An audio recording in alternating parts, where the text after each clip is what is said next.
নবম শ্রেণীর শিক্ষার্থীরা, আজকের ভিডিওটি তোমাদের ইংরেজি বিষয়ের অ্যাসাইনমেন্টের নমুনা উত্তর নিয়ে। তো শুরুতেই আমি কাভার পেজের শিরোনামটি দেখিয়ে দিচ্ছি। কাভার পেজের শিরোনামটি হবে the grid of the mighty reverse, man and climate. এটা হচ্ছে কাভার পেজের শিরোনাম। তারপর যেখানে নাম, শ্রেণী, রোল যেভাবে আছে তোমরা এগুলো এভাবে দিয়ে নেবে, শিক্ষকের নাম, তারিখ এভাবে দিয়ে নেবে। তো এখানে তোমাদের দুইটা টাস্ক দেওয়া ছিল। একটা হচ্ছে ইউনিট 5 লেসন 1 থেকে তোমাদের টেক্সট বইয়ের সেকশন ডিতে যে কাজটি আছে ওইটা কমপ্লিট করতে হবে। এটা আমি পেজ নম্বরও বলে দিয়ে যাচ্ছি। এটা হচ্ছে 58 পেজে আছে, কি complete the summary of Meherjan's life, অর্থাৎ মেহেরজানের লাইফের জীবনের যে একটা সামারি এখানে এটা পূরণ করতে হবে with words or phrases from the box, অর্থাৎ বক্সে যে ওয়ার্ডস এবং ফ্রেজগুলো দেওয়া আছে এটা দিয়ে। তো এটা জাস্ট উত্তর, এই জন্য এখানে আমি এগুলো ব্যাখ্যা করে ক্লাসটি বড় করতে চাচ্ছি না। আমি তোমাদের পরিপূর্ণ ব্যাখ্যা সহ উত্তরটি দিব হচ্ছে কোনটা, দ্বিতীয় টাস্কে যে অ্যাপ্লিকেশনটি আছে। কারণ ওই অ্যাপ্লিকেশনটি তোমরা যেখান থেকেই সংগ্রহ করো না কেন অবশ্যই সঠিক সোর্স থেকে সংগ্রহ করো, এবং বই থেকে করাই যাবে না। তার কারণ কোনো বইয়েই ওই রকম উত্তর দেওয়া নেই। তো দেখো এখানে বক্সের ভিতর যে ফ্রেজ অথবা ওয়ার্ডসগুলো আছে এগুলো দিয়ে পূরণ করতে হবে। এগুলো তোমরা একটু দেখে নাও, তোমাদের বইয়ে দেওয়া আছে, তোমরা অবশ্যই সেখান থেকেও দেখে নিতে পারবে। তো তোমাদেরকে কিন্তু বলিনি যে তোমরা প্যাসেজের উত্তরগুলো আলাদা করে লেখো। এখানে সামারিটা কমপ্লিট করতে বলছে, এজন্য তোমরা পুরো প্যাসেজটি লিখে ওর ভিতরে উত্তরগুলো লিখবে, ঠিক আছে? আলাদা করে 1 2 3 আর আলাদা সিরিয়াল নম্বর দিয়ে এভাবে উত্তর লিখবে না। তো আমি পুরো প্যাসেজটি পড়বো না, জাস্ট আমি প্রথম উত্তরটা দেখিয়ে দেব।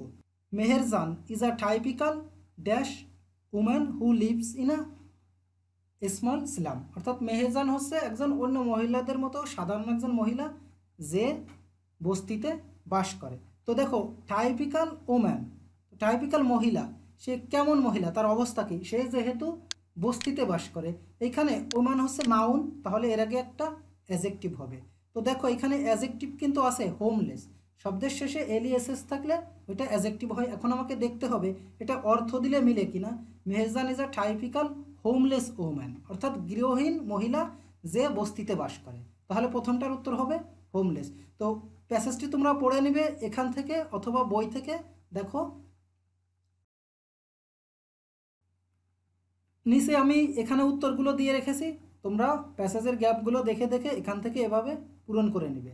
এবং কোনো উত্তরে যদি তোমাদের সন্দেহ থাকে অবশ্যই কমেন্ট বক্সে কমেন্ট করবে, আমি উপযুক্ত কারণসহ এটা ব্যাখ্যা করে যাব।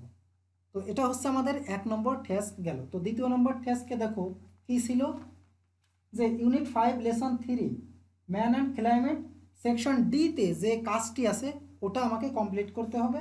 তো আমি তোমাদের পেজ নম্বরে উল্লেখ করে দিচ্ছি যে এখানে কাজটি কী ছিল। এখানে সেকশন ডি পেজ নং হচ্ছে 64, অর্থাৎ 64।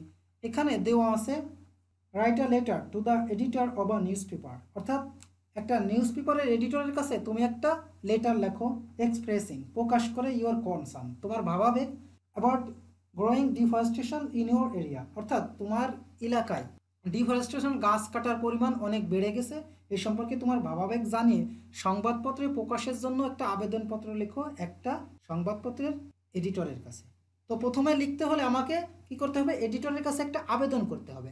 আবেদন করে নিচে শিরোনাম দিয়ে ওই সংবাদপত্রটি তোমাকে গুছিয়ে সুন্দর করে লিখে দিতে হবে। তো এই অ্যাপ্লিকেশনটি আমি অ্যাসাইনমেন্টের সকল নিয়মকানুন ফলো করে এবং এখানে যে ক্লুগুলো দেওয়া আছে, অর্থাৎ যে বিষয়গুলো যেগুলো ফলো করতে হবে, যে ডিফরেস্টেশনের ভয়ানক কারণ কী বা ফলাফল কী, কার্বন ডাই অক্সাইড বেড়ে যায় এর কারণে, গ্রিন হাউস ইফেক্ট বেড়ে যায়, এবং জনগণকে কিভাবে সতর্ক করতে হবে এবং এটা রোধ করার জন্য একটা অ্যাকশন নিতে হবে, এই বিষয়গুলো দিয়ে তোমাকে সংবাদটি প্রস্তুত করতে হবে। আমি ঠিক সুন্দরভাবে প্রস্তুত করে রেখেছি। 22 নভেম্বর 2020, অর্থাৎ প্রথমে আমরা তারিখ দিব যে 22 নভেম্বর 2020। তোমরা তোমাদের ইচ্ছামতো অর্থাৎ একটা লিগাল তারিখ দিয়ে নেবে, এবং অবশ্যই তারিখটা এটা হচ্ছে আপডেট নিয়ম, প্রথমে তারিখ, তারপর মাসের নাম, তারপর হচ্ছে বছর, এভাবে দিতে হবে।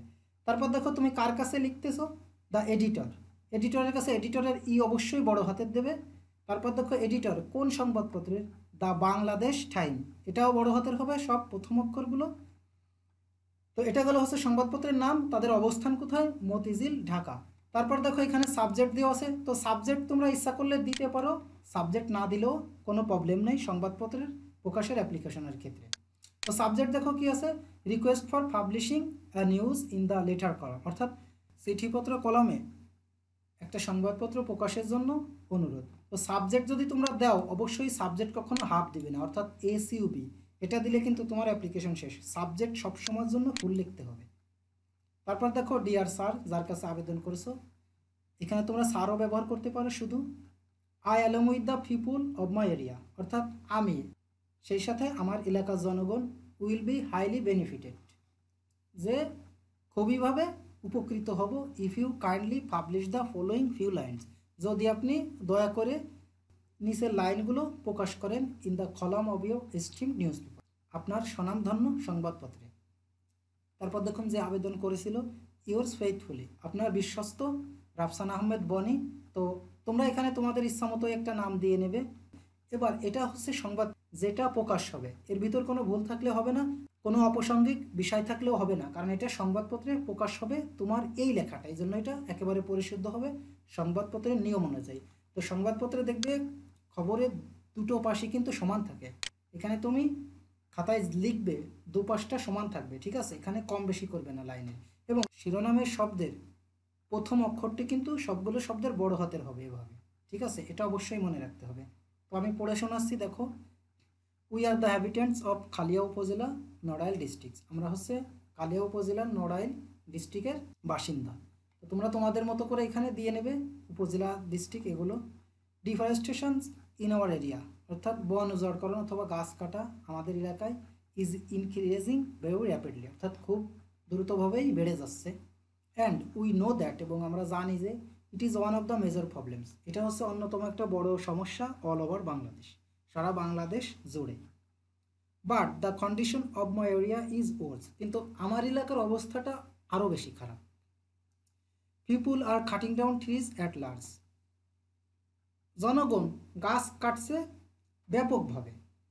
This leads the trees of my area to the fang of end, মানে হচ্ছে কোনো কিছু শেষ পর্যায়ে, অর্থাৎ গাছগুলো শেষ হয়ে যাচ্ছে এরকম বোঝাচ্ছি আমি। অ্যাজ আ রেজাল্ট, ফলশ্রুতিতে, we are going to face, আমাদের ফেস করতে হবে, আ চ্যালেঞ্জ, একটা challenge, that can not be overcome, যেটা আমরা জয় করতে পারবো না। We take oxygen from air, আমরা বাতাস থেকে অক্সিজেন গ্রহণ করি, and leave carbon dioxide into it, এবং কার্বন ডাইঅক্সাইড ত্যাগ করি এতে, কোনটায়, বাতাসে। তো আমি যে খবরটি এখানে লিখেছি এর ভিতর কিন্তু তোমাদের যে কলু দেওয়া আছে বইয়ে 64 পেজে দেখে নিবে, সবগুলোর উত্তর কিন্তু এখানে আছে। Trees on the other hand, গাছ অপরপক্ষে টেক কার্বন ডাইঅক্সাইড, অর্থাৎ কার্বন ডাইঅক্সাইড নেয় যেটা আমাদের জন্য বিষ, অ্যান্ড লিভ অক্সিজেন, এবং অক্সিজেন ছেড়ে দেয় যেটা আমাদের প্রয়োজন। If we lose trees in this way, যদি আমরা এভাবে গাছকে হারাতে থাকি, carbon dioxide will increase in the atmosphere, বায়ুমণ্ডলে কার্বন ডাইঅক্সাইডের পরিমাণ বেড়ে যাবে। If there is no tree, যদি সেখানে কোনো গাছ না থাকে, our country will turn into a desert, তাহলে আমাদের দেশ কি হবে, মরুভূমিতে পরিণত হবে। বাট, কিন্তু the people of my area are not thinking about it, কিন্তু আমার এলাকার লোকজন এ সম্পর্কে কোনো চিন্তাই করছে না। We are also strengthening the green house effect by deforestation, গাছ কাটার মাধ্যমে আমরা গ্রিন হাউস ইফেক্টকেও বাড়িয়ে দিচ্ছি। We must stop cutting down trees, আমাদের অবশ্যই গাছ কাটা রোধ করতে হবে। And be aware of growing more and more trees, এবং সতর্ক হতে হবে অধিক গাছ লাগানোর ক্ষেত্রে, ফর মেনটেন ইকোলজিক্যাল ব্যালেন্স, প্রাকৃতিক ভারসাম্য বজায় রাখার জন্য। তো তোমরা এখানে মনে করতে পারো মেনটেনিং হবে, তো এখানে মেনটেনিং হবে না, এখানে মেনটেন হবে। উই, আমরা, দ্য এডুকেটেড সোসাইটি, যে শিক্ষিত সমাজ, হ্যাভ দ্য রেসপন্সিবিলিটি, দায়িত্ব আছে, to make the common people aware, সাধারণ লোকজনকে সতর্ক করার। We have to express them, আমাদের তাদেরকে বোঝাতে হবে, about the bad effects of cutting down trees, অর্থাৎ গাছ কেটে ফেলার খারাপ প্রভাব সম্পর্কে। অ্যান্ড কল ফর অর্থ আহ্বান করা, এবং আহ্বান করতে হবে প্ল্যান্টিং মোর ট্রিজ, অধিক গাছ লাগানোর জন্য। The relevant sector must come forward, এবং উপযুক্ত যে সেক্টরস আছে তাদেরকে এগিয়ে আসতে হবে, টেকিং নেসেসারি স্টেপস, প্রয়োজনীয় পদক্ষেপ নেওয়ার জন্য। They must limit the amount of cutting down trees, তাদেরকে লিমিট অর্থ সীমাবদ্ধ করা। কি সীমাবদ্ধ করতে হবে? The amount of cutting down trees, অর্থাৎ গাছ কেটে ফেলার পরিমাণকে সীমাবদ্ধ করতে হবে, যে এর বেশি গাছ কাটা যাবে না।